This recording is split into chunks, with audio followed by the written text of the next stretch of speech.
Hello, everybody, and welcome to the Deep Focus Show. I'm Clay, Tim. I'm Taavi. And I'm Tom. Not Aiden. Definitely not Aiden. Yes, we have our special guest today, Tom. Tell us a little bit about yourself. If you guys haven't seen our Ari Aster video, this gentleman is in that. So take a look at that. I am, yeah. No, I'm very glad to be back for 4 straight episodes, and it won't be the last time we'll be on the show this year after this month, so that's exciting. And yeah, we've got some interesting films to talk about, a very diverse filmography, I would say, considering it's only 4 films. Oh, yes. So the director in question is Spike Jonze, and what are you guys' familiarity with him? What do y'all know about him? Well, I knew, so I can't remember, did I pick these or did we pick them together? I think it was a bit of both, right? A little bit of both. We actually did, and you know what? I think I might put this in the description. We have a Discord server. If anyone is interested, all are welcome. It's free of charge. And we had a poll that we asked just some close acquaintances and friends who they'd like to see, and Spike Jonze was on there. And we already had another director in mind. We're doing Kaufman, so it kind of flows together. Yeah. So I knew 3 of these 4 films. I'll get into the one I didn't see. I won't reveal that just yet. And actually, I'd seen the most of these. I think I've seen it like 4 or 5 times now. It's a very rewatchable film, I think. And yeah, I mean, I think he's a really interesting director, like I said. Very much sort of collaborating with Charlie Kaufman. A lot of really cool music videos. I love his Buddy Holly Weezer music video. And the Bachelorette one for Bjork as well. It's fantastic. Sort of tells its own story within the music video and the really cool production design.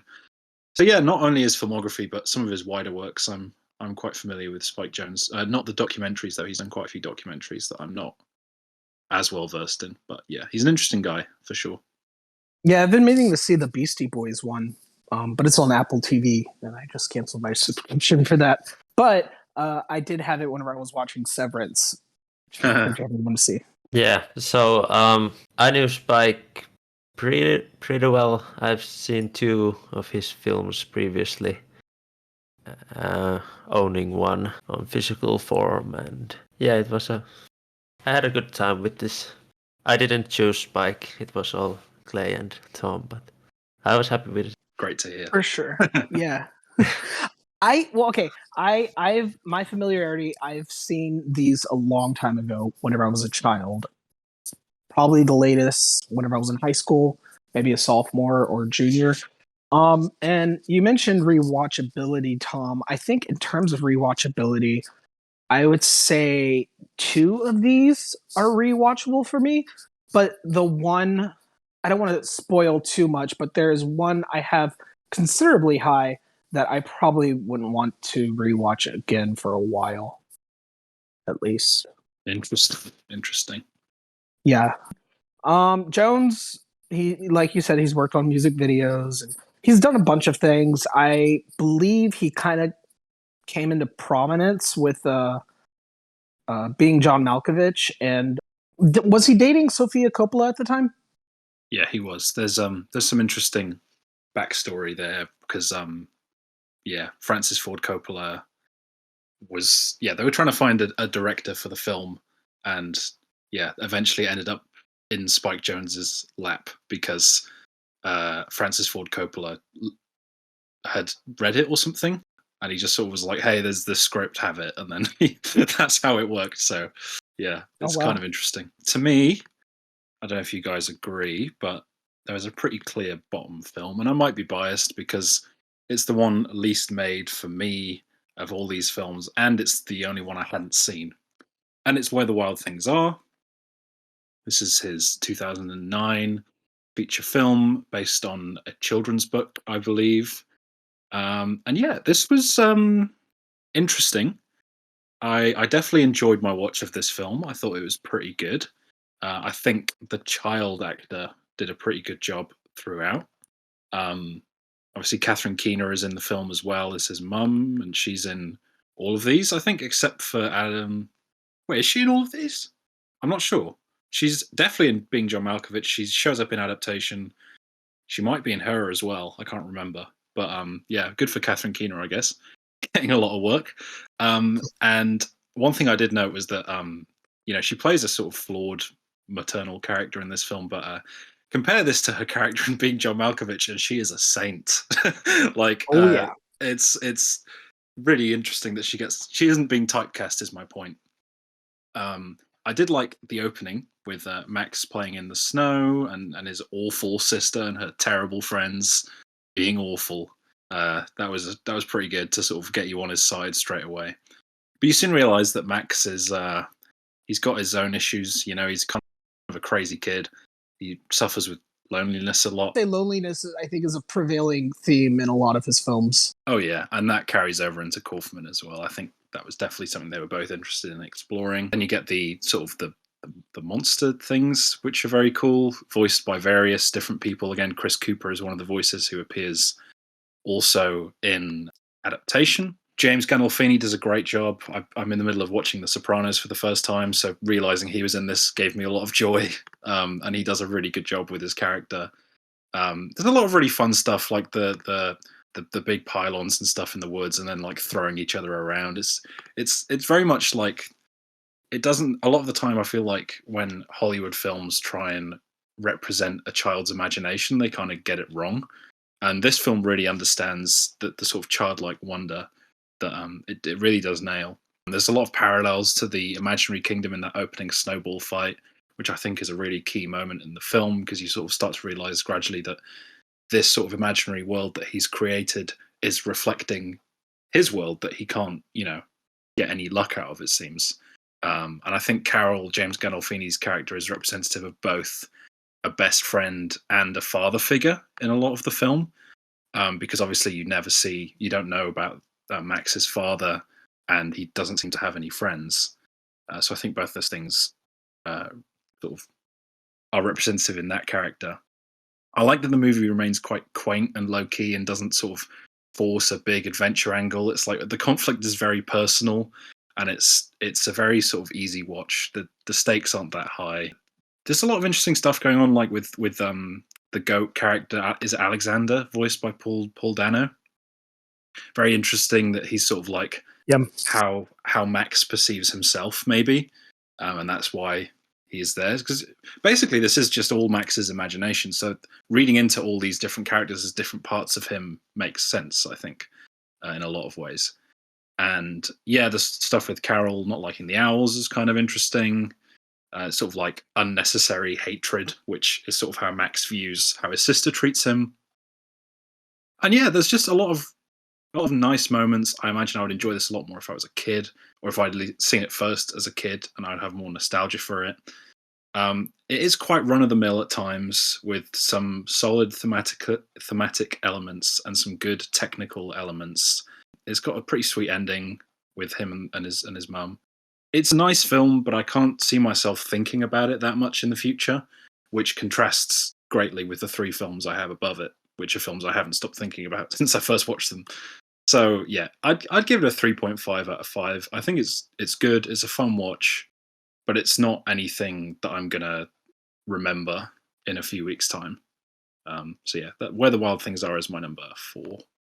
Nice. My number 4 is also Where the Wild Things Are, from 2009, and this is a fantasy adventure film. All around, Tom really nailed the description of this film. Basically, kind of told some of the same points I would say about it. If for positives, I would say I loved the look and the nature and sets and visual style of it. And yeah, I'm kind of shocked that this movie didn't get a visual effects nomination. It's baffling to me. I don't know what's the competition, but yeah. I beg to differ. I think it looks good. I don't know. It doesn't really blow me away visually, but I don't know. Yeah, I don't know. perhaps it's more low key, but I don't know. It's kind of fit to the film also. So, but yeah. So it had great voice work by like James Gandolfini and Paul Dano and Forrest Whitaker, and it was interesting. It like felt like a family movie, kind of lightweight, but also kind of it was had some quite dark scenes also, and obviously if there's monsters, they kind of look scary in a way. Sometimes I wasn't really sure who is this like a film really aimed for. Is it like the age group for this film? I still really don't know. Younger than me, perhaps. I don't know. Did the parents have problems with this film? Not sure. Like it's obviously not the worst thing to watch, but I was kind of surprised. I think the story was fine. Nothing too special about it. The child actor was good, pretty good. Like I found the kid a little annoying, honestly, but it Yeah. honestly felt real in a way also. Like that age group can be annoying, if I'm Yeah, being totally honest. I think very natural child acting is what I would say. It doesn't really feel like an Yeah. actor. It feels like, yeah, they just sort of let him play on set, which is how you Yeah. get the best child performances, I think. Yeah, I think the music was pretty cool with all the like there was like this indie rock music behind it, and it was pretty cool touch to the film. I think the main problem for me is that I really couldn't get into the film that much, into the characters, and everything was fine. I think it looked pretty great, but like I think it was fair to say that what Tom already said, that I probably wouldn't think about this film too much later. But one thing that I'm not really sure about the beginning of the film, like were the neighbor kids that awful to him? I don't know. They really felt like they were like having pretty good time, like throwing the snowballs and such, and it didn't feel like anything serious until perhaps when they kinda in the heat of the moment broke the igloo. Yeah, I think it's more that if you put yourself in his shoes, that his own sister is like watching this happen and just doing nothing, and like it would be pretty crushing. But perhaps that part, but I didn't think the neighbor kids were that bad. Also, I wouldn't say them awful for that. Yeah, well, But, I kind of understand what you mean. Yeah. yeah, but yeah, I thought they I were think kind of mean. I don't. They I were really I fickle. think I think the sister could have handled the situation better. I would agree with there. Like that when he starts to cry, obviously have to do something when that happens. But I don't know. I think they were having fun before that situation happened in the end. So, but yeah, obviously the loneliness part was a main factor here. But yeah, I gave this a 3 stars. I think it's solid. Like it's not a film I would perhaps rewatch, but it was a pretty nice watch still. I didn't have a bad time with it. But yeah, it's definitely my number 4. For some reason, I thought you would have this higher. Like we I did predicted too. each other's Yeah. lists. Yeah. I feel Well, like this yeah. was I'm glad you such don't. a Taavi film. I'm glad that you saw sense and that you decided to put it at the bottom. That's good. Well, Kings, we all agree. Yeah, my bottom is also Where the Wild Things Are. The movie looks good. I guess you don't like the look of it, Tom. I don't know. I like it. I think it's very subtle, but it's also effective, and it's kind of colorful. You can kind of tell that he probably took a little bit of inspiration with his next film, Her, in terms of the different color textures that he was adding to this film. He's kind of getting a little bit more creative. I liked how it looked, but to say how did it not get nominated for an Oscar, I don't know if I'd go that far. It looked good, but like it wasn't like I was looking at like whoa, which we'll get to another film of his, which you've just mentioned, which I did feel like that, but Was this the year of Avatar? Yeah, it's Avatar year. Oh, there we go. Fucking Avatar. I feel like this film is probably like a kid version of the movie Her. I know you mentioned, Taavi, like the adult nature of this film, and if parents were concerned about it. I'm not quite sure about parents, but I know the studio Warner Bros. They were definitely concerned that this movie would not really appeal to children. But the creator of this really good short cartoon kid novel, she apparently liked it a lot, but she also recognized that this adaptation, no pun intended, was Jones's product, kind of his version of her book. I like sort of the blend of CGI and the puppetry here. I guess I'm not so surprised anymore that this didn't get nominated, but the music you mentioned, Taavi, you liked it. I do too. I think the happy nature kind of contrasts well with the dark undertones here, but for me, I feel like the music was a little bit too faux indies, cutesy kind of thing. I didn't really care for that at all. So a little thing about me: if you outshine my expectations, I will call you a king. And I love that this movie kind of had that playful nature of a lot of the games in here. Kind of seemed like something I would probably do as a child. Like I was really rambunctious too, and something as simple as like a snowball fight would hurt my feelings. I'd scream and cry if things didn't go my way. So I don't know, like that makes sense. That makes a lot of sense. yeah, maybe I don't know if Max has some sort of mental illness. I'm not sure. I don't want to just throw that out there. But I do. I'm bipolar, and I saw a lot of myself in Max. There's a beautiful piece of dialogue set in a beautiful kind of desert-like location in Max's imagination, and he asks Carol if he knew the sun was going to die, and Carol responds, "I never heard that. Look at me, I'm big. How can guys like us worry about a tiny little thing like the sun?" And I think it really hones in on this idea of small problems but big anxieties. Gandolfini, I can't really see him as anybody else other than the guy from The Sopranos.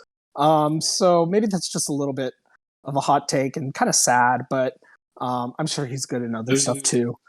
Boo. I know. What else is he good in, Tom? Like, what's your favorite Gandolfini non-Soprano? I mean, he's really good in True Romance, but he's basically playing Tony Soprano. But I don't mind. It's like Sam Jackson plays the same character in every film, and he's great. So it's like, yeah. I don't know. He has his his this type of roles that he would take on, and the type of he has the same sort of distinct voice and sort of gruff demeanor, but I think he fits the character really well, personally. Especially because it's a voice role. He gets to sort of be a bit more silly with it, which I like. For sure. And I'm not shaming anybody who are usually typecast. I think a lot of the time it works. And yeah, sure, I guess it worked for him. Going back to the suitability for children, I do believe kids are very impressionable, especially at Max's age. But they are also able to understand like strong emotions like loss and depression and anger.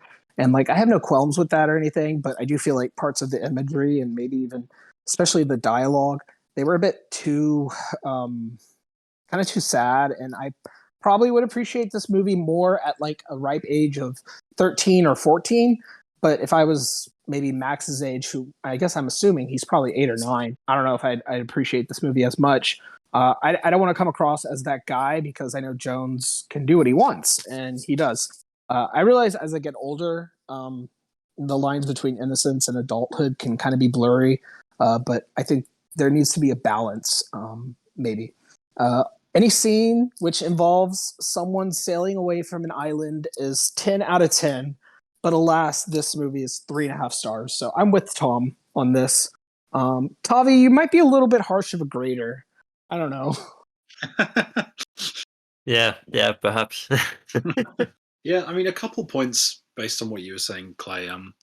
About Max. I think it's heavily implied that there's something like whether he's autistic or, like you said, he might be bipolar. There's something that he can't really relate to other kids. I think that's definitely subtext in the film. It's bordering on them telling you, but I think it is still subtext. And I think that's definitely there. And For sure. I forgot my second point, so we'll move on to the next film. My number 3 is going to be Her. I'm excited. Oh, It's Her from 2013. Oh. And honestly, going into this, I assumed this would be my number 1 because this is the one I've seen the most times. This is undoubtedly, and if either of you argue against this, you are crazy. This is Jones's best film visually, surely. Like, I don't know how you could argue anything else. It looks incredible.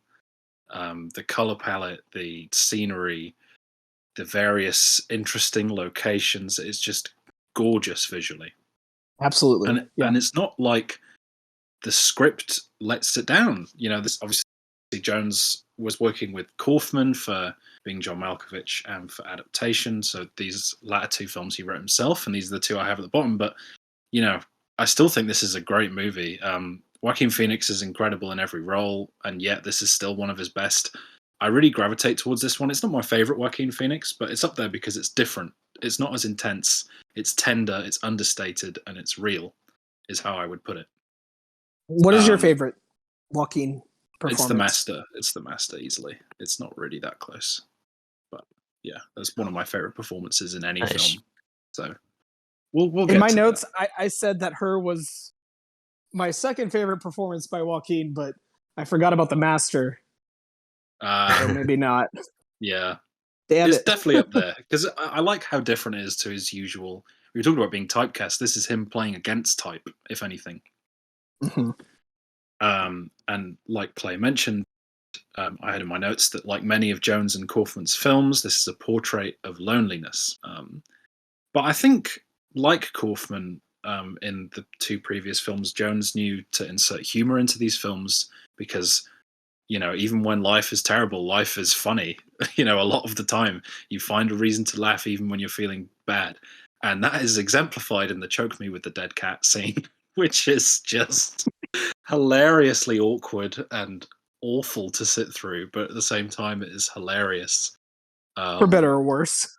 Yeah, it is a really funny moment. Originally, Samantha Morton was cast as the AI.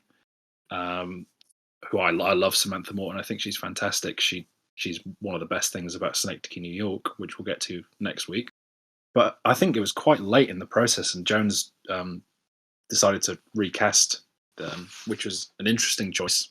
Replaced by Scarlett Johansson, which is definitely a different choice. She has quite a raspy voice, quite a very human voice, which I think was purposeful. They wanted to do something different with it. And I think what Morton was bringing, I haven't heard her performance, but from what I've heard, Morton was bringing something a bit more typically robotic. And they wanted something a bit more human, which is why Johansson comes in. And she does a great job too. Obviously, the irony of Theodore writing love letters when he himself is lonely is a bit on the nose, but it works really, really well in the context of the film and as a way to sort of, at the end of the film, of course, you get him writing the letter to his ex-wife. So I don't know if if ties all together. Like, I don't know if you've noticed this, but around that time, that was kind of like a motif in a lot of other films. I don't know if you've seen 500 Days of Summer, but I believe that guy like also wrote Hallmark parts. So I don't know. I guess I've not seen that film, so yeah. You way to out me there, Clay. Okay. It's incredible. I recommend it. But yeah, so and then obviously I really love the costume design in this film. Joaquin's outfits are just amazing. Just so good. It's very idiosyncratic. Rooney Mara and Joaquin Phoenix. Rooney Mara only appears in a couple of flashbacks and then the scene where they sort of come back together to talk about the divorce. They have such natural on-screen chemistry. Just from the flashbacks alone, you can tell that there was something there, and then they ended up getting together, and now they're engaged. So good for them. There's parts where I don't know. This definitely, because a lot of people say about Lost in Translation that obviously Jones and Sofia Coppola had a really messy breakup, and a lot of people sort of point to Lost in Translation as Coppola's side of things, and then her as Jones's side of things, which is interesting because it seems like Jones took a lot more time to move on and be able to collect his thoughts and realize how it made him feel. And there are definitely parts in this film where it feels like Theodore is basically speaking for Jones when he talks about his writing as well. There's a scene where he sort of has a monologue about writing the letters, which definitely I think is Jones sort of venting how he feels about writing his scripts. But of course, it is nowhere near as on the nose as Kaufman's take on writer's block in Adaptation, which of course we will get to. I love the sequence where he runs around the subway station to the beach. It's so euphoric. It's filled with real beautiful emotion. There's a really great scene as well where Samantha is talking to the child, and it's like a really natural child actor, and I think that does a really good job of sort of selling this idea of how Theodore feels, because at that point you really see Samantha as a real person as well.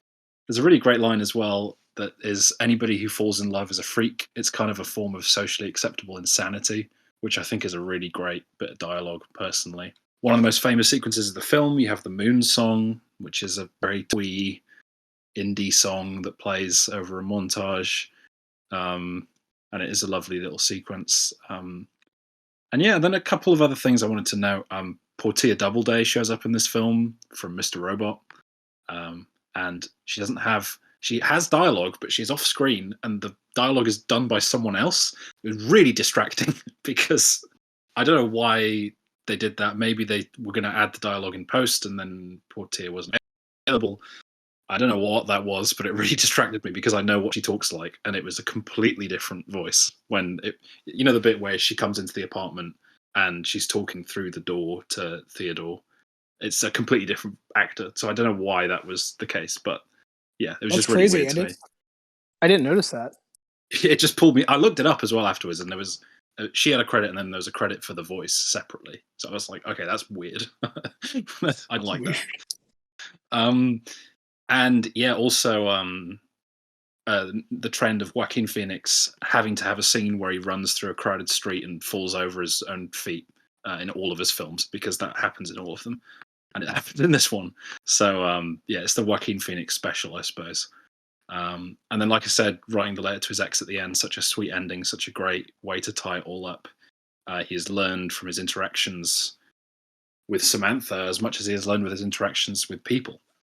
And obviously the beautiful final shot of them on the roof, him and Amy Adams' character, who I've forgotten the name of, but yeah. Overall, I think it's a really strong film. It's really emotional. I think as much as there is emotion going on in Being John Malkovich and in Adaptation, I think oftentimes Kaufman is criticised for going a bit too smart ass, basically, and not following his emotion enough, which I don't think is fair, but because he kind of balances both. Whereas I think Jones here is telling a very plain and simple story that is just pure emotion, there's something to be said for that. In terms of negatives, I think the second half of the film is definitely weaker than the first half for me. But again, it still comes through with a good ending. I've seen it like 5 times now, so maybe I'm a bit fatigued on it. But yeah, it's a really honest, really good love story, and I'm giving it 4.5 stars. I think it's fantastic. Nice. Yeah, the addition of Nice. Brian Cox in that film kind of perplexed me. I didn't understand why add Ellen Watson there. I don't know. Yeah, I don't know. That was weird. Okay, so I don't know. This might be both of your number ones, probably. Not sure. But my number 3 is his debut film, Being John Malkovich. And Interesting. Yeah, very, very, very. uh, so this was a combining fantasy and comedy into one, and I think the cast is quite solid here, but I would probably say my favorite are the supporting characters rather than the lead characters. Yep, definitely. Orson Bean. What a Mr. name. Bean, yes. Mr. Bean. Ugh. Yeah. And obviously the premise is like them finding a portal that leads into Malkovich's like a mind, and I think that part was pretty interesting, and I thought John Malkovich was pretty hilarious in this film, and him just Yeah, he's great. yeah, it doesn't really like I don't know, did they really say no to him ever? He just goes for it, and it's so hilarious. And also Catherine Keener I thought was a standout perhaps in this film, and well, she usually is great. And Did you like her character? I'm trying to think like how do you want me to answer that, but It's okay. I thought the performance was great. Yeah, Yeah, definitely. I agree. The performance was amazing. The character we'll get into. Yeah. Yeah, You love to hate her. yeah. Like I think the biggest problem was that I probably could have liked to have more, in a way, normal the lead characters. I think I would have liked to separate a little bit of the.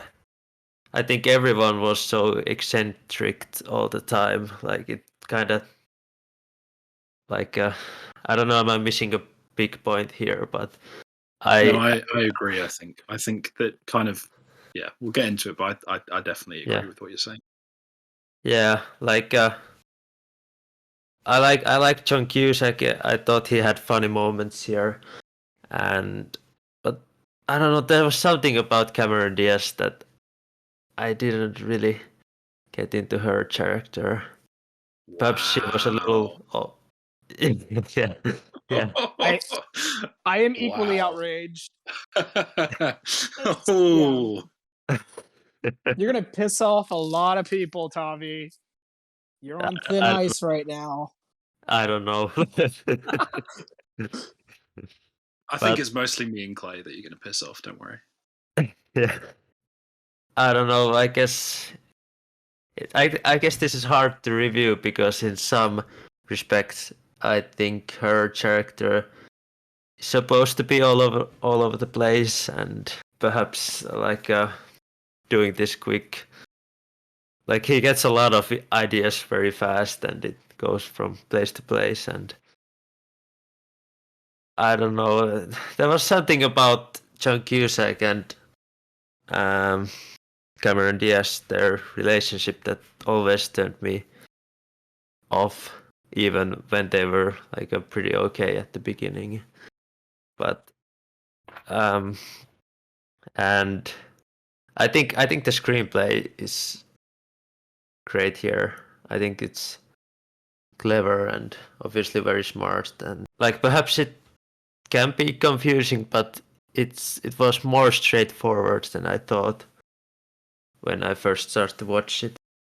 Pretty funny cameos thrown, like I think Charlie Sheen was there, and like there was some big stars in this one, like a small, I think Sean Penn or something was there also, and I will say, as a first watch and seeing Charlie Sheen in this, like it threw me aback. I'm not. I don't even remember thinking about Charlie Sheen since like 2010. yeah, I don't know. Yeah, you could be right. I watch a lot of reruns of Two and a Half Men, so. But yeah, I think this was a good watch. I think I think it was funny. I think there was a lot of themes thrown at us. Some I probably could grasp a little, and some probably went so off from me. And I don't know exactly even how to like give my thoughts to this film. Probably would still need a rewatch. Yeah, it's a 4-star film. It's a very good film. I would watch it again, but lead characters weren't my cup of tea. I think I found the supporting cast more interesting to me, and John Malkovich, he's hilarious. That's my small take for this film. Whenever he gets to do comedy, he is great. He's so good in Burn Yeah. After Reading as well, the Coen Brothers movie. He's one of the best things about Burn After Reading. But yeah, definitely. But I would love to hear your thoughts about like of like Cameron Diaz. I think that was the biggest outrage, perhaps. oh, that you I've will. You'll hear all of it. Oh, okay. I don't know. I will say her hair is rather interesting. Interesting one. I love the hair. I'm a big fan. I feel like for most people, my next one is going to be the common Jones #1, and it's great. I can't really blame them, but I also can't blame people like Taavi and myself for having that #3. I have, just like Taavi, Being John Malkovich as my third favorite. I say my third favorite because I think it's a really good movie. I'm sure the romantic comedy undertones is a big reason for this, like why it appeals to the masses, but it's actually kind of a deep story. I think the ending is so Freudian, and well, actually, for a long while, I thought that was his main inspiration, but looking at the context of his entire filmography, I'm not exactly convinced. The movie kind of brings to mind the philosophy of dualism, sort of a mind-body issue. It also manages to critique capitalism and how that is brought into the Hollywood industry, or how we as fans or stands, which in ways kind of makes this ahead of its time, but also somehow this movie manages to feel dated, which I'll get to. But yeah, how stands kind of misconstrue somebody else's piece of work. Many people in this movie somehow believe Malkovich played a jewel thief, and that's kind of a running gag that I liked a lot. But he did not. Everyone has different motivations in this film, which is about a portal into Malkovich's mind. Craig puts his identity on the line to achieve success and desire from Maxine, a person he thinks he likes, but is mainly driven by his own ego. Craig also tries to find self-actualization in kind of all the wrong ways. He isn't really self-actualizing if his success story revolves around someone else's, or is he? I'm not really sure. This movie kind of presents a complex question that's literally right in front of your face the entire time. How can Craig control Malkovich? How is he able to enter his mind longer than 15 minutes, which is the time limit for this portal for most people? Well, it's simple, and Tom told me the answer to this. He is a puppeteer. He's an artist. He's flawed and compromised, preying on the masses, which is kind of concept Kaufman kind of explores more in his next film, but in a sense, his ability to control others for his own need kind of, in essence, concludes that he has reached the peak of self-actualization. On the surface, however, you think he is, but then he slips into a Freudian hell at the end, trapped in the body of his lover's own daughter, a daughter that was conceived by Craig's own girlfriend, Lottie. And oh, Lottie, Cameron Diaz. She's a person who actually self-actualizes. She finds elements of herself in Malkovich, and this in turn questions her identity and her own gender. There's a really good movie I saw last year called Titan. It's a French film. It explores gender roles and the relationships people have to machines. I believe director of Titan, Julie Ducournau, she took a look at Malkovich and kind of built on it, sort of, not really. This portal sort of acts as a machine, an AI, if you will, which he'll explore more later. he really likes to build on his ideas here. But AIs can be very exasperating for trans people. Facial recognition can turn their back on that person and misgender them somehow. Transgendered people are often searched at airports because their travel documents don't really match to how they present themselves and who they are. This portal is that machine. It's flawed machinery, but real life consequences, something that Jones himself explores in her. The machine is society. Lottie has a love for animals, natural things, but battles with the machines of the modern world. Lottie pursues Maxine through this machine, the subconscious of Malkovich, and eventually comes to a place of acceptance. I don't have much to say about Maxine because I don't like her, but I'll admit the actress is really strong. She really dated this movie for me. It really just, this is 99, if I'm correct. I'm pretty sure it's 99. It brings to mind the cruel nature of the 90s. They were just extremely awful, especially talk show hosts. Like what they did to people back then was just really bad. I'm thinking of a certain celebrity. But I'm not really sure how to analyze the scene with John Malkovich entering the portal himself. It's something I saw coming and I anticipated it early on. But I think ultimately maybe it's about paranoia, like your desires, fears, sexuality, ego. It can all turn on you in an instant. This is a funny, thought-provoking, weird, and somehow dated movie that's also manages to be a little bit ahead of its time. I'm going to give it 4 stars. I probably have a lot more to say about this film that I'm letting on, but because it really is a fascinating watch, but it does miss the mark in some areas, and you can really feel the 90s in it all. Yeah, That's my number 3. The 90s were a very edgy time, and just look at They were. Any Tarantino film as a product of the 90s, even his recent ones. Oh yeah. But we're going to keep talking about that film because my number 2 is Being John Malkovich. I'm surprised none of us have this at the top.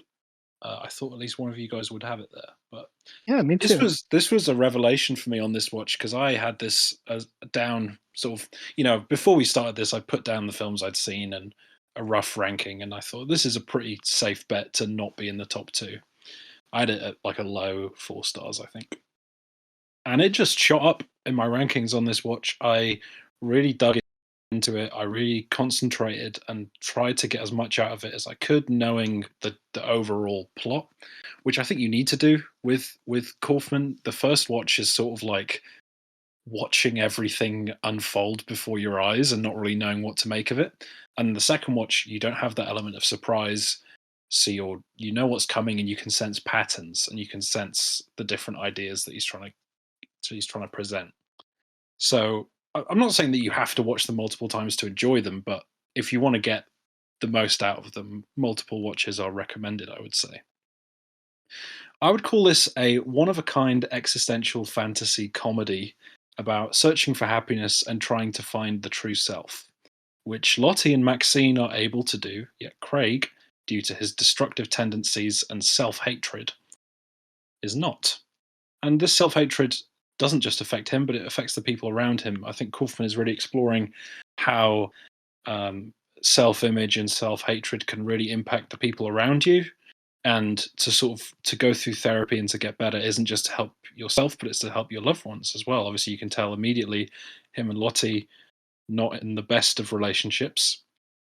I love the line, you don't know how lucky you are being a monkey. Consciousness is a terrible curse. I think that sums up Kaufman's writing in one line.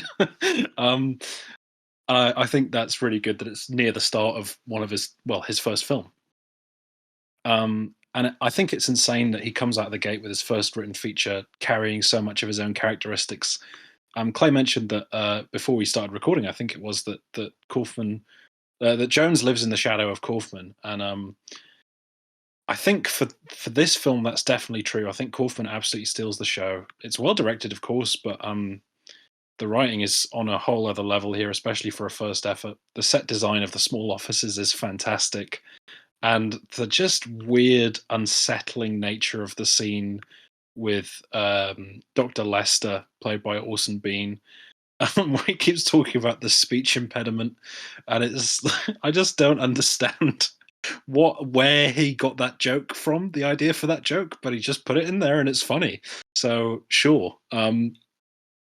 John Cusack does a great job. I think it is not the. I think Taavi was right saying that the supporting characters really steal it. I think for me, it is Lottie and John Malkovich. Those are the two that really steal the film. And also Dr. Lester is great as well. But Cusack does a good job to sort of, you sort of don't know that much about him for a protagonist, or you think you don't on a first watch, but you really realize his destructive tendencies. So yeah, that's sort of the idea that he is a destructive person is represented to when Lottie comes out to him as transgender.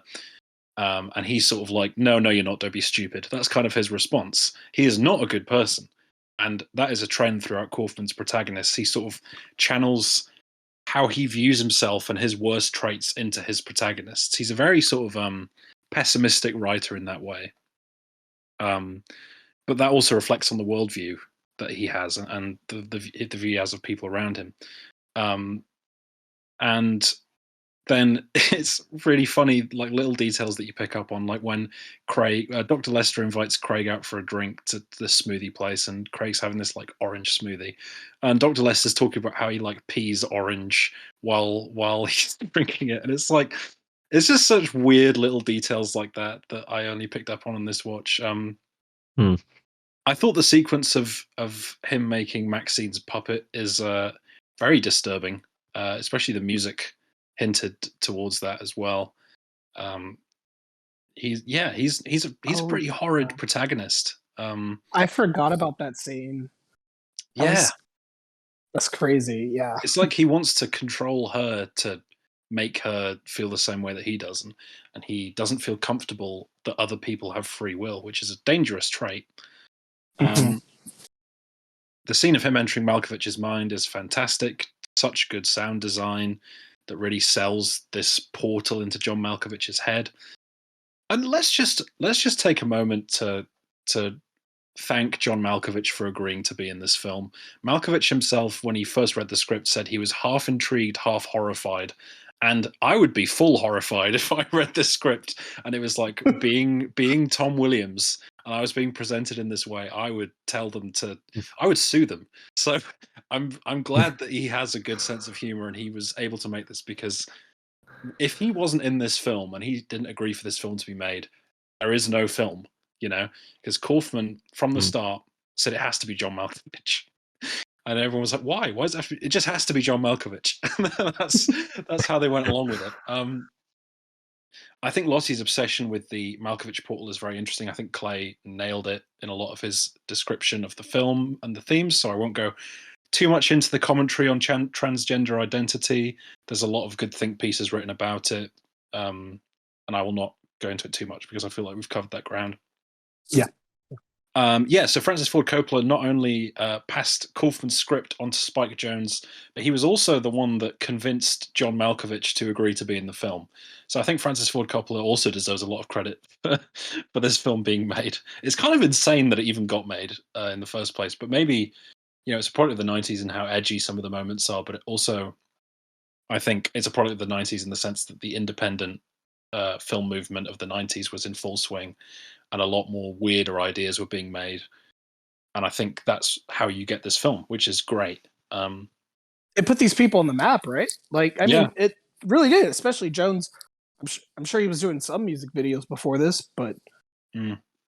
He was mainly doing music videos before this, yeah. He was doing ones for Bjork and Weezer and a couple for Radiohead as well, I think. Was he born into wealth, I wonder? Probably. If he was dating Sofia Coppola, then probably. Yeah. Of course, you guys mentioned Charlie Sheen. Another theme in the film I pointed out was love versus lust. Obviously, Lottie is experiencing this profound love, not only for her new identity, but also for Maxine later on in the film, and Craig lusting after Maxine. There is no emotional connection there. It is pure lust. And again, that's the theme that shows up in a lot of his other films. Craig is mocked for his puppeteering, like Kaufman's screenplays are often mocked for their eccentricity. I'm sure that was reflective of how studios initially weren't really wanting to do a film about entering a portal in John Malkovich's mind. I'm not sure what was wrong with them. But yeah, the way people view art is also a recurring idea, which is also explored. There's a really interesting scene where this guy comes up to John Malkovich and he's like, yeah, my cousin is, and he says a slur for disabled people. And I don't think that was Kaufman doing that for shock value, which maybe he was for the other slur that's used in the film. I think that was more to show that the public, a lot of people say, oh yeah, I have a really profound connection with this piece of art. It really meant a lot to my cousin. I'm just going to throw a slur in to, to show that this person is clearly ignorant and doesn't care that much about their loved ones. So it's sort of like how art is both important emotionally, but it can also be quite a shallow way to pretend that you care about things, which is how I viewed it anyway. Then obviously you mentioned the amazing sequence where Malkovich finds the portal himself and goes into it, which is horrifying in the best way possible. I think definitely paranoia is definitely being explored there. The idea of reaching your full potential is definitely also a part of this film. I actually noted that Cameron Diaz was my favorite character in the film, her character Lottie. I think she gives a great performance and she's the most likable of the main three, especially in how Maxine is quite a jealous, sort of bitter, really impulsive. I don't like her.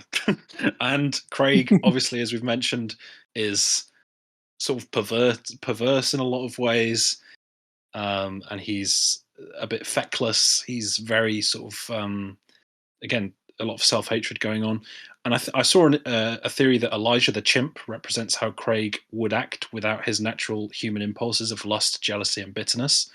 Of course, Elijah helps Lottie out of the cage when Craig locks him in there. One of my favorite things about John Malkovich's performance is when he's imitating, when Craig takes over his body and he's sort of acting a bit more like John Cusack. I thought that was brilliant acting because he really nails the mannerisms and imitates them really well. Obviously, there's the idea of people having the fear of dying and the attempts to live longer rather than live happier, which is reflected in Lester's trying to use Malkovich as a vessel. Yeah, and I think, again, I noted that the casual, flippant use of strong language is a more reflection on Kaufman's view of the world rather than a reflection of Kaufman's own sort of vocabulary. And yeah, I love the documentary on the puppeteering where you get Sean Penn show up and David Fincher playing a guy called Christopher Bing. Yeah, that was pretty good. That was great. I think it sort of explores this idea that I think a lot of us can get caught up in. I wish I was this person and I would have no problems. You could easily think, I wish I was a Hollywood actor and all of my troubles would go away. And I think this film sort of explores that thought process and how every human being suffers with struggle. They have doubt, they have their own issues, and that is a really interesting thing that's explored by people going to the Malkovich portal. And yeah, there's a feeling of misery that pervades the scenes when Craig occupies Malkovich. It's really telling, I think, to the themes of the film. And I also, I did a little bit of reading about Lottie because I thought she was quite an interesting character, and I'll just read this from this piece of media of writing, I should say, that I found. I guess you can link it in the description, Clay. Sure, yeah, just send it to me. Yeah. In that moment, Lottie thinks of themselves as sexually desirable, a noted contrast from the baggy, concealing clothes and posture that Lottie exhibits when in their own body. It's no wonder then that Lottie immediately wants to go back into Malkovich after their physical form is spit out by the New Jersey Turnpike. I think that is a very interesting way of looking at it. And yeah, I think Craig's reaction as well, as I mentioned, to Lottie coming out, it feels like he is trying to deny Lottie's reality to equate the rush Lottie felt in self-discovery with the rush he feels in self-annihilation, which I think is an interesting way of looking at it. And yeah, wow. I've rambled on this film a long time. Clay mentioned the ending, very horrifying, very scary, just really awful. Very Freudian. Yeah, very Freudian, very awful ending to imagine. But I think Kaufman does a good enough job to, you don't feel devastated because Craig was a bit of a twat. So, um, yeah, it's quite a fascinating film about many different things. But like most of Kaufman's work, it's mainly about the human condition. Um, I'm close to 5 stars on this, but I do agree with Taavi that not on Lottie, but I think that Craig is definitely one of the least interesting characters in the film. As much as I don't like Maxine, she's definitely a love to hate. I love Dr. Lester. I love John Malkovich, Lottie as well, and Craig's all right, but I kind of want a stronger protagonist, which you do get in my number one. So yeah, I'm sorry for talking for so long about that film. I do like Cusack's posture, Yeah. just the way he presents himself as this man. I liked it. Yeah, his performance really- is good. His performance is good. It's just the character more so. Mhm. What would you give it? I don't know if you Oh yeah, sorry, 4.5 stars. 4.5. All right. I should also mention, since we're done talking about Malkovich, when I first watched this, I knew John Malkovich was somehow involved, but I didn't know the premise of duality into somebody else's mind. That just caught me off guard. I think this is his most unpredictable watch. Yeah, I think it was interesting because I knew roughly what the film was about before I watched it for the first time. But I can imagine it would really be strange watching it not knowing that. Yeah. Yeah, going blind, but I mean, you've made it this far in the video, so I guess there's no turning back now. Yeah. Okay. Thanks for the John Malkovich review there. I'm going next to the film that I thought would be my number one, but it's not. And it's Her from 2013. Wow. I was convinced that was going to be a number one. Interesting. Yeah. So, I think the premise is cool that like Joaquin Phoenix's character falling in love with an AI. I think there's a lot of passion and love there for this, even that it's like a human and a AI is basically in love there, and I think Scarlett Johansson is perfect in that. Like, she's only doing a voice, but you really believe every word she says, and like you can, even though it's an AI, you can almost kind of feel like she's there and she's starting to fall in love with Theodore. And yeah, this is I agree with Tom that this is the best looking Jones film. Really nice watch. Like obviously the screenplay is fantastic, and Joaquin Phoenix, not my favorite Phoenix performance, but still damn great. And basically lots of positives are in my mind when I'm thinking about this film. But I gotta say, was my second watch of this film. I'm only human, and I did feel like some of the time I was starting to lose a little patience. Perhaps some of the scenes started to drag a little. Yeah, I think it's a less rewatchable film than the Kaufman written ones for sure. Even though it's the one I've seen the most, I don't think I need to see it ever again. Like, I've got everything out of it that I could get now. In defense of Her, I have a question, Taavi. And I can't say Yeah. anything because I haven't started on this director yet, but we're starting pretty soon. How do you like Terrence Malick so much, but think this is a slow film? Ooh. Oh damn! I can't, like I said, I can't say anything because I'm going to learn about him. I'm not trying to step on toes or anything, but Good question. Good question. I think like I'm a fraud now, basically. no, God damn it. Yes, you are. You are, Taavi. um.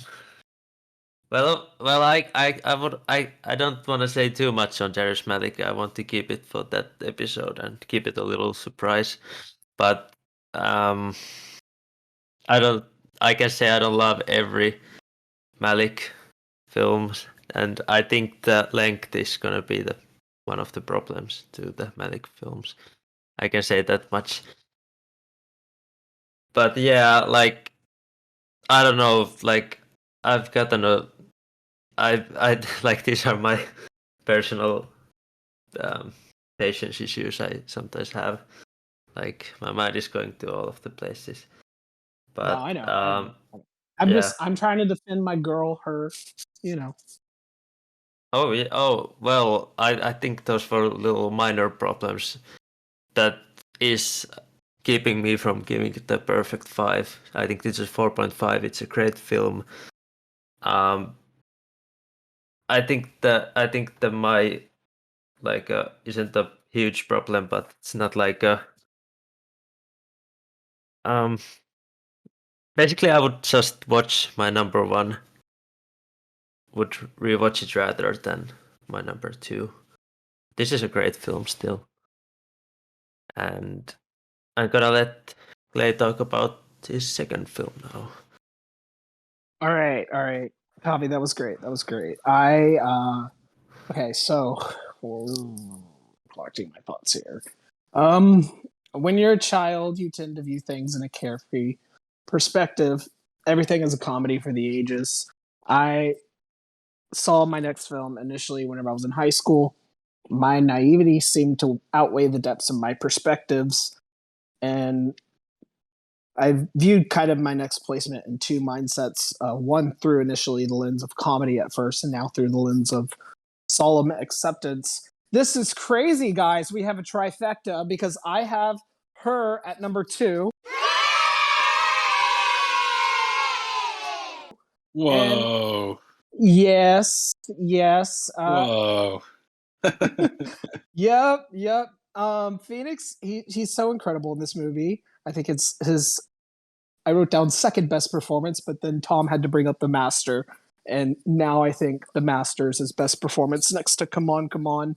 So this is his third best performance, and Tavi and I have teased Mike Mills, but that's not looking like it's going to happen anytime soon. But I really want to talk about Come On. Phoenix, he really knows how to capture loneliness in this movie. Loneliness being a prevailing theme that it's the Jones method. I think this is his most realist film to date, probably ever. If he ever makes another one, we'll see if he can outweigh this. But you can look at films like Into the Wild, which is sad because it actually happened, or you can look at something like The Notebook, which is sad because it could happen. But what makes her so sad is that this will happen 100%. It's probably his most cinematic film. I agree with both of you. This is his best looking film. I love the little silhouettes that he has of disparity and the idealized cleanliness in its color palette that's juxtaposed with the stark contrast of the gloomy, shadier colors. And this movie's kind of like a hopeful warning, but a bit darker in tone. Part of me wishes I could go back to my own insensitivities and view this in the lens of absurd comedy. But me being at the age I am right now and my experiences, I can't really do that anymore. I just, this movie makes me feel disassociated quite a lot. I don't. I recognize AI's intelligent, and I know that it's smart enough to realize its own flaws. I love that the OS in this film is designed to match Phoenix here, but there still somehow manages to be conflict. And I really can't say much else about this movie. I think the acting, direction, It's all impeccable. In the production of this movie, there's some dated things that I really don't want to go into that kind of hold this back for me. Some rehashed ideas of eternal sunshine here. I think, we talked about earlier about Jones being in Kaufman's shadow. I kind of still think he is here. He actually, I don't know. I can't go that far. I don't know. I can't really say. I have to watch Synecdoche, New York first, which I'm going to. But there is proven record that Jones wrote this in regards to Kaufman writing Synecdoche, New York. So I don't know, Taavi. I'm not going to say this movie's too slow, but it does have pacing issues. So I'm not gonna harp on you too much. I was mainly joking. That makes this film a 4.5 for me. It's not a 5. But the next one's a 5. So, and it's our trifecta.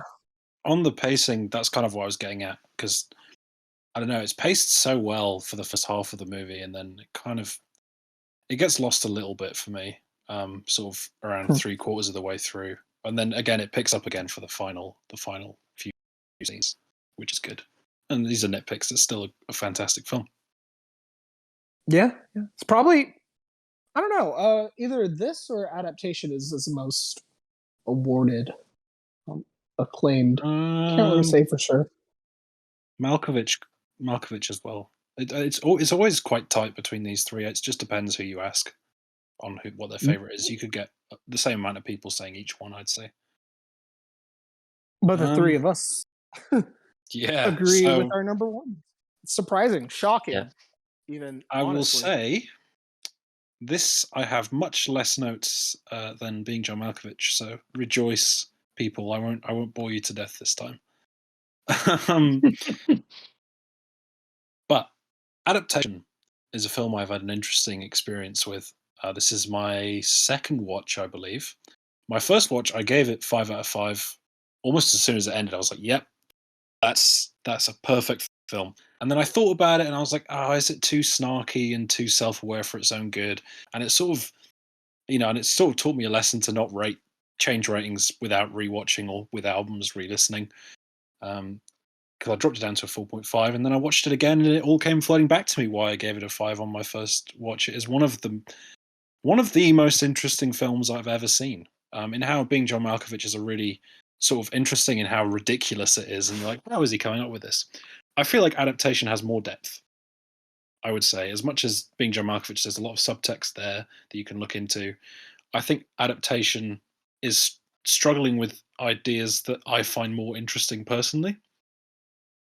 And essentially, this is writer's block, the movie, because I know Clay knows this. I don't know if you do, Taavi. That initially Kaufman was trying to adapt the book The Orchid Thief, and he was struggling so hard that he decided to make a film about him trying to adapt The Orchid Thief.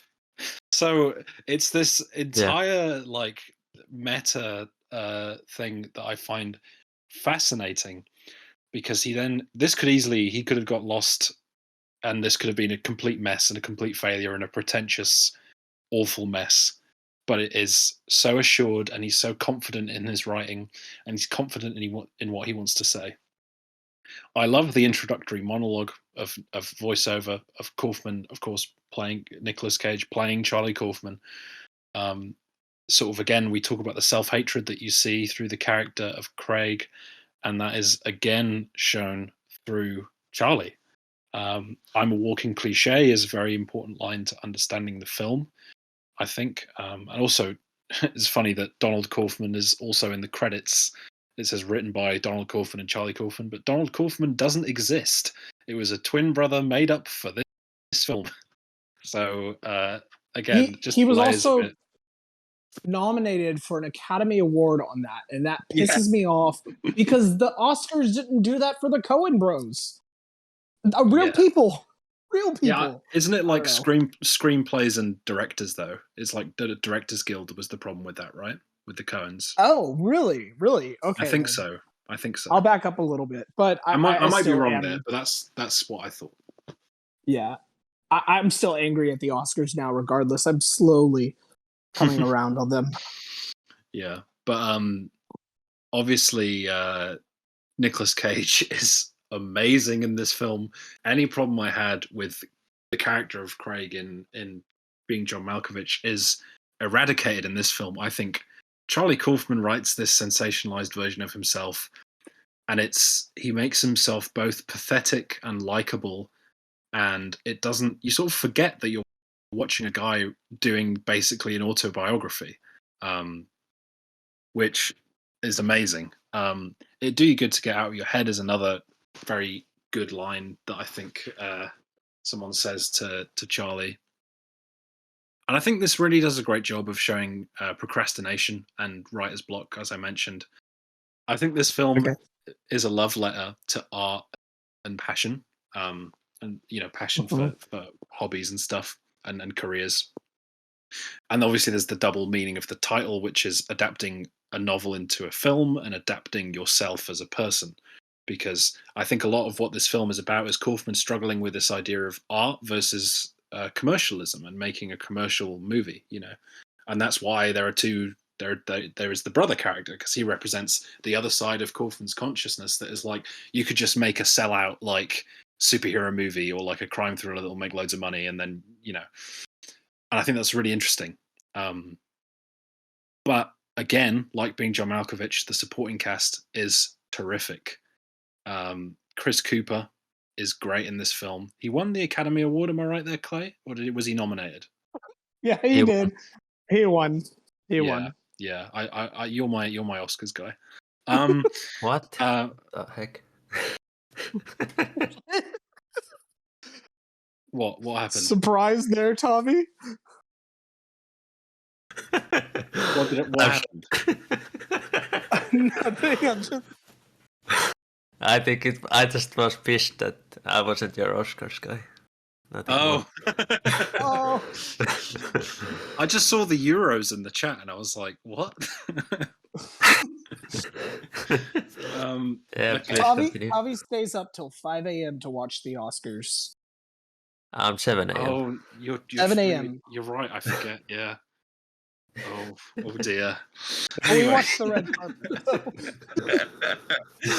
Anyway, and you know what's the funniest thing about that? Literally, if I'd have just kept reading my notes, it says Chris Cooper is great in this film, deserved the Oscar. So I could have just kept reading, and I would have answered my own question that he did win the Oscar. But anyway, I think Chris Cooper plays a really tragic character. Really great chemistry with Meryl Streep, who is also fantastic. I think she gets a bad rap these days because I think people just perceive her as getting nominations for not actually doing anything that impressive. But you actually watch her act, and she is the real deal. She brings a lot of class to the movie, and I think Susan Orlean, who is also a real person, the actual author of The Orchid Thief, I think she is the most likable character in the film. Of course, towards the last 10-15 minutes there, that gets a bit muddled when things start to kick off. But for the majority of the film, I would say that is the case. Other than maybe Charlie himself, who is also very likable in how sort of pathetic and shamed he is. I even liked how outrageous Meryl Streep's character is at the end. Yeah, I still managed to feel some sort of connection to her, even if she was so fucking ridiculous. And I love Donald Kaufman as well. I think he's meant to be written as like a bumbling idiot who doesn't know what he's doing, but somehow by a miracle manages to get it made, make it in Hollywood. Yeah. But I think there's also like a tenderness to him, especially in the final scene with him and Charlie, where he says, "You are what you love, not what loves you." I think there's definitely something deeper with his character than what I originally thought on my first watch. That was kind of what put me off, is that I saw his character as Charlie Kaufman, being bitter about other people in Hollywood. But I think it's definitely Kaufman looking at himself and trying to present change within himself rather than criticizing other people, is how I would look at it. Was it Donald who mentioned the Ouroboros in that scene? I think so. Yeah. And obviously Cage plays both characters. He plays the bumbling, awkward loner just as well as the confident idiot. I think it is just a fantastic performance. And again, Nicolas Cage, much like Adam Sandler, when you give him a role where he can do something with it, he will elevate the film. And he does Have you so in seen this Pig? film. I haven't seen Pig. No. Oh, it's fantastic. You gotta watch Okay. it. Okay.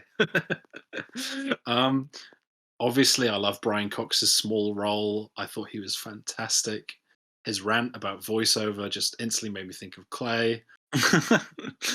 And yeah, so I also like that a lot of his dialogue, while it is again, it's interesting because it is Kaufman acknowledging he's sort of like it seems like he's mocking these people that give screenwriting classes. But if you notice, a lot of what Brian Cox's character says comes true in the end of this film. In another meta layer, he says, "Wow them in the end, and you got to hit.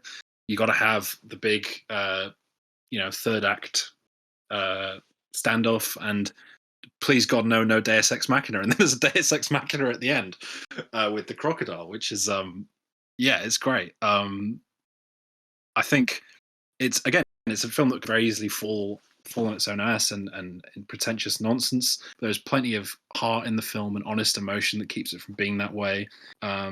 The likability of the characters, I think, takes it above his last effort. Obviously, Maxine and Craig were a bit too horrible, I think, was something I would say about Being John Malkovich. But I think all these characters are real and they're all flawed, but they all have elements that you can relate to. You know, when that final standoff, you have emotion invested in both sides, and you don't want to see it end in bloodshed, but it inevitably does. There's still plenty of cynicism. Yes? I just had a thought. You did mention that Kaufman kind of views the world and takes it into his own writing, which is probably why he used some of that slur in the first film. But this is the early 2000s, and everybody was nicer back then. Well, not really. Everybody played nice in a sense. You know, this is right after 9/11. Yeah. And you kind of had that faux niceties going on. But I don't know. Like, I don't know. It's just something to think about. It's interesting. Yeah, that definitely applies to my next point, that there is still plenty of cynicism in the film, even though I think there is more honest emotion.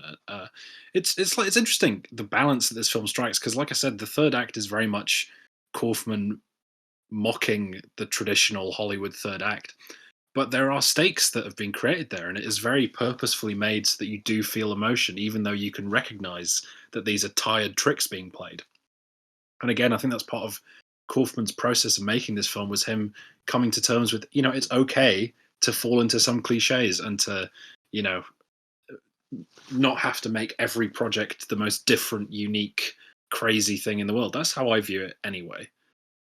And it has a more accessible structure than Being John Malkovich, like I said. Obviously, the cliches like the spying on Susan, the drug conspiracy, the action sequence, it all just kind of comes out of nowhere.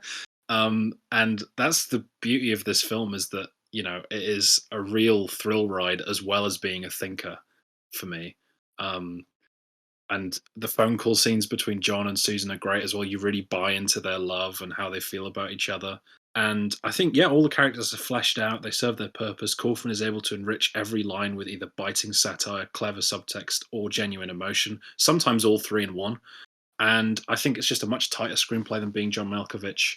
And Jones as well, who I've not even mentioned in this review, has a more developed sense of direction. There's some great editing in this film. It's really well shot. It's brilliantly paced. I would say perfectly paced. And I like the fact that it ends with hope, which is rare for a Kaufman script. Again, showing that he can adapt himself, which we'll get into Kaufman's solo directional efforts, but he didn't really do that. But film was showing that he could do that. And obviously the use of Happy Together by the Turtles, I think, was really nice as well at the end. So yeah, genuinely, it's in equal parts earnest and cynical, which is a really hard balance to strike. And yeah, it's really shot up in my estimations on this watch, just like Being John Malkovich did.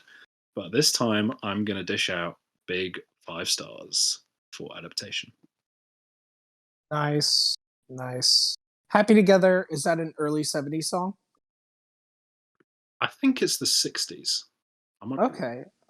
Well, Tom made a solo video in his own channel of his favorite albums of 1972. Wow. I'll Okay. plug that in the description. Thank you. Nice. Clay is truly the marketing king here.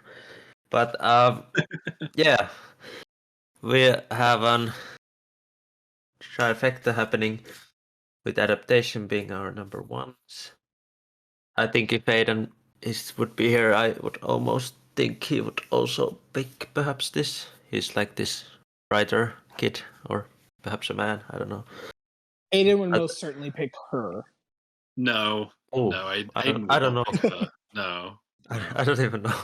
I just thought Adaptation. this was. I think Taavi's right. I think Adaptation would be Aiden's number one. I think all of my top three are worth watching though, and Where the Wild Things Are is worth watching if you're like a kid or something. Oh, I should mention that I would never want to rewatch Her for at least a very long time. It's one of those movies that I mentioned at the beginning but all the other films, yeah, rewatchable, 100%.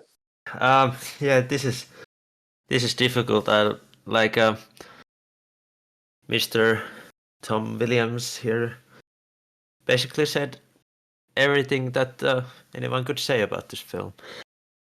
Tough to follow.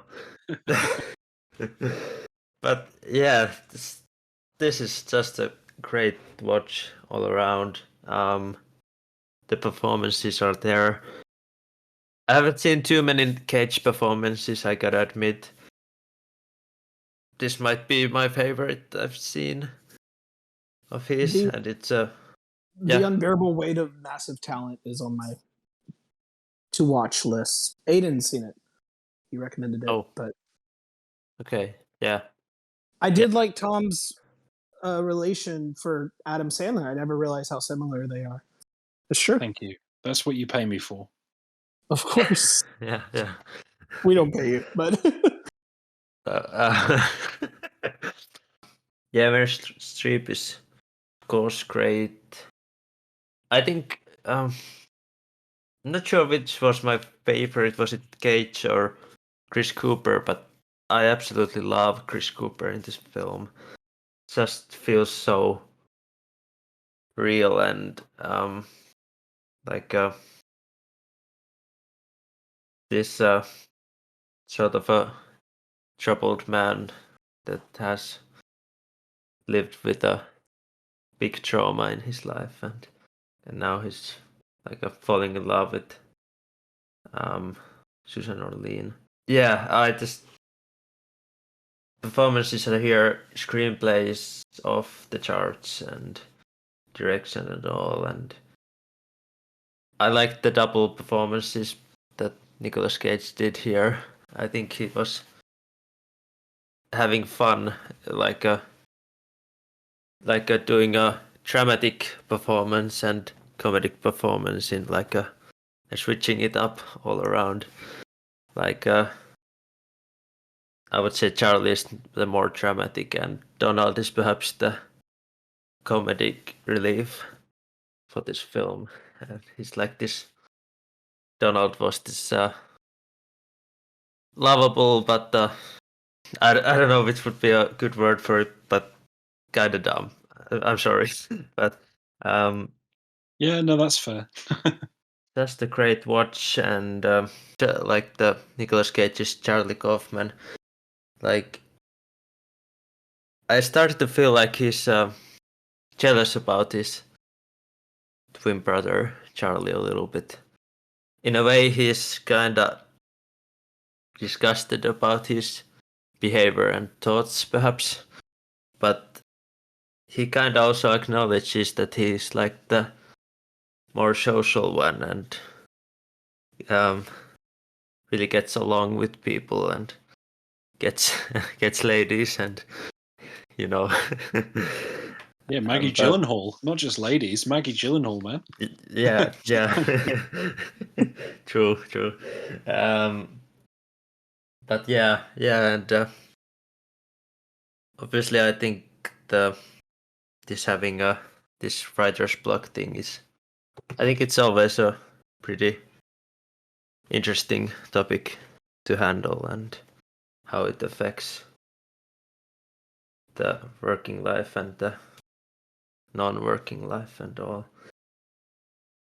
It's funny But how yeah. stories about writer's block, and like this isn't the only one, but that's always the solution to writer's block. Just write about writer's block. True, yeah. But yeah, this is the film I owned. I have it on DVD. I don't think it has a Blu-ray release here. And yeah, I don't really find too many negatives, really. And it's a great watch. Under 2 hours. Goes fast. And it's entertaining. Also sometimes funny. Has heart and great performances and damn great screenplay as well. So I'm doing it. I'm giving it a 5 out of 5 stars. For Adaptation. Yay! Woohoo! Yay! Oh, that's awesome. That's so Yeah. great. Because I also have it a 5 out of 5. We all have it a 5. Well, I guess Aiden has to watch it and let us know what he thinks. Oh yeah. Yeah, This is yeah. going to be essential Aiden watch, especially since he might join us in Kaufman. You'll have 4 differing opinions. Yeah. So all of you guys, both Taavi and Tom, have pretty much said everything that there needs to be said about this film. So I'm just going to list some of my favorite sitcoms. I like Arrested Development. I like Community. I've been in a big Nathan Fielder kick. I've been watching Nathan For You and The Rehearsal. Oh my god, The Rehearsal! It's so good. What do they have in common? They're all fucking so meta, just like Adaptation. This is the most meta film I've ever seen. Yes. I thought you'd just gone insane and that you were just going on a tangent that wasn't going anywhere. But I'm glad you reeled it in. Good job. Thank you. I also have another connective tissue here. Susan Orlean has just joined the writing team for How To with John Wilson, and that is a show produced by Nathan Fielder. So everything connects, guys. 6 degrees of separation. I'm telling you. I haven't seen all of Kaufman's work. I'm really nervous about it, actually. So as it stands now, and I want to know from both of you guys, this might be my favorite Kaufman written material. However, I don't want you to answer because we're going to be doing Kaufman soon. But do you guys prefer this or Eternal Sunshine of the Spotless Mind? Ooh. Tough question. I haven't seen Eternals. I don't know how many years it's been, so I can't really say. But maybe Adaptation. But I would have to rewatch. I'm gonna say Adaptation because of recency bias, but oh wow, I feel like if I rewatched Eternal Sunshine, my answer might be different because, like, I think I last saw it 2-3 years ago, so I remember a good bit of it, but it's not like at the forefront of my mind like Adaptation is right now. I'm gonna go with Chloe Zhao's Eternals. No, I'm kidding. No, I would probably put this up there. Yeah. I could easily bet my money on it. However, that movie does give it a run for its money. It's so meta. There's actually a scene, I don't know if both of you talked about it, where they brought everybody back from Being John Malkovich and recreated the scene. That was great. Yeah. And then Kaufman on the side. Yeah. Yeah. It was awesome. They should have got someone to play Spike Jonze. That would have been funny. Oh yeah. Yeah. I wonder who could have played him. Adam Sandler. Yeah. Yeah, double Nick Cage, double meanings. You mentioned this, Tom. The title, obviously, it's also not only refers to Kaufman adapting the works of the Orchid book, but also the orchids itself as it relates to Darwin's natural selection. But also, if you look at the title in the movie poster, Adaptation has a period at the end of the title, and it kind of reflects the idiosyncratic nature that Kaufman wants to put in this book and adapt it into a film. So, or the period could have another meaning. I don't know. Clashing with the ideas of his twin brother, who wants kind of a more mainstream appeal to this story. Kaufman is the writer of this story, and yeah, yeah, yeah. We already talked about everything that I wanted to say about this film. We talked about Kaufman being a co-writer along with his brother Donald, and how that got nominated at the Academy Awards. So silly. Um, so it doesn't only take a look at Hollywood's expectations of simplicity, but it explores. It's a passionate film. Um, even whenever it turns into a parody of itself in the final act, I still think there's elements of passion to be found. And this kind of brings up a good debate. Like, do you think Charles Kaufman likes these faux extreme passionate films with huge romance, like I mentioned the Notebook earlier? That's an example. Or big shootout movies like Die Hard. Do you think he likes the simplicity in those movies of Hollywood expectations? I think yes, and I think that's kind of where the film leads to. Like I said, it's like he definitely resents them in a lot of ways, but I think he definitely has sort of like a secret love for them. Also, side point: someone should track the amount of times Clay has said "faux" on this episode. It's probably at least 6. Oh, so fuck. Jones is perfect for directing this instead of Kaufman. He brings a lot of simplicities in his films. And as far as I can tell, Kaufman does not. I've only seen one Kaufman directed feature. Seen a lot of. I guess now I've seen a lot of his written features. Love Brian Cox. He's great. Yeah, I think that makes Kaufman and Jones a perfect duo. There's a quote from Jones saying, "On everything I do, I'm always taking someone's money, whether it's a movie studio or a record label. Somebody's paying for it, and I'm always respectful for that, but I'm never going to compromise. I always aspire to that, where it feels like the film was made by the characters as opposed to the filmmakers." I believe he probably learned that lesson in this film whenever he was making it with Kaufman. I think it's a natural conclusion to the Kaufman Jones duo, and I guess I want another one because Jones really grounds Kaufman, as far as I can tell. Uh, we will see. It's 5 Yeah. stars. I would say watch it. I think that's a good point. I spoilers. I picked Charlie Kaufman. I still really like Kaufman's own films, but they're sort of a different beast. They are more like pieces of art than pieces of entertainment. I would say they're still entertaining in parts, but they're more dense.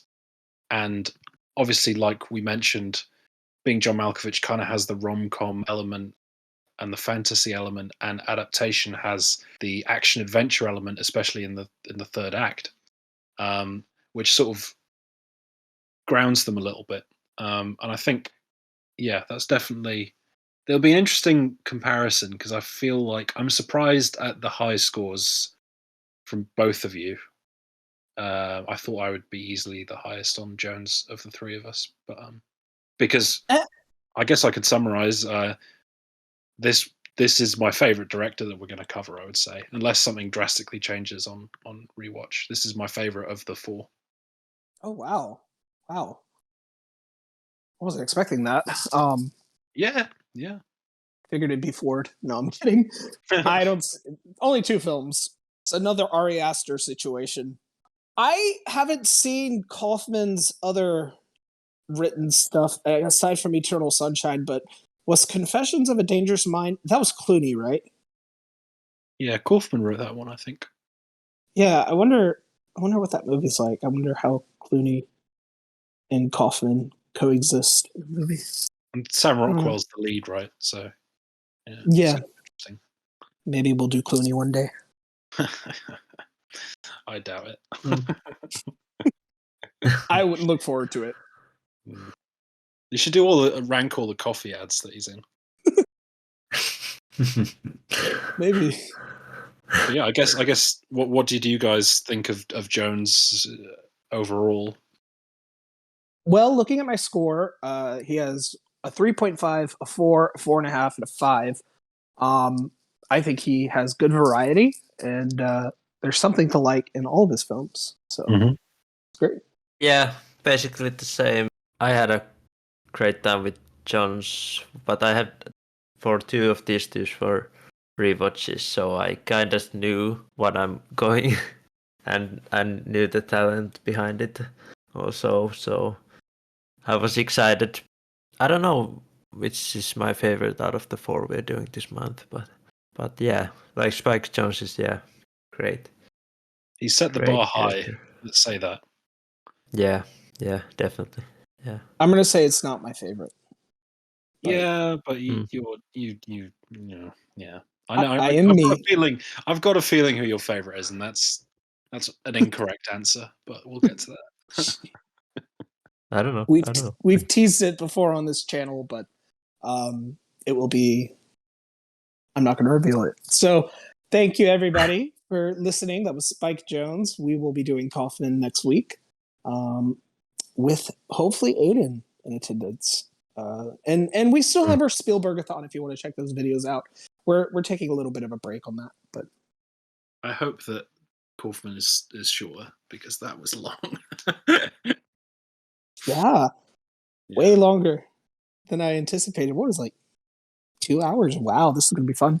All right, thanks everybody. If you need to, Clay, you can cut out most of what I said. Oh yeah. Yeah.